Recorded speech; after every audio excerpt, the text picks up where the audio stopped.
Para sa akin, I take it as a point na gusto ko mag-guard yung mga best players kasi gusto ko pakita sa team na willing ako mag-give up ng mga points, mga ganyan, para sa team. And with lead by example, syempre, makikita nila dahil sila sila sa defense mag-start. So, offense will follow it kasi yung mga ginagawa namin, layup na lang kami pag nakaka-stops kami. So, dali ng trabaho namin sa offense pag dumidepensa kami ng yung dito.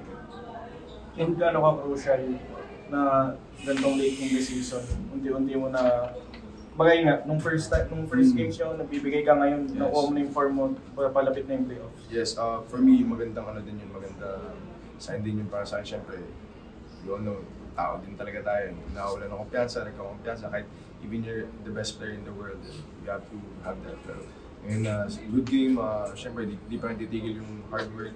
And gusto ko sabihin sa mga, after yung game namin, sinasabi ko walang mga contento sa amin. Basta sa mga mag-hard work tayo, pagbalik natin sa practice, wala tayong pake kung sino man kalaban, kung bottom seed or yung top seed, same approach pa rin kami para sa pagdating ng playoffs, din pa rin kami.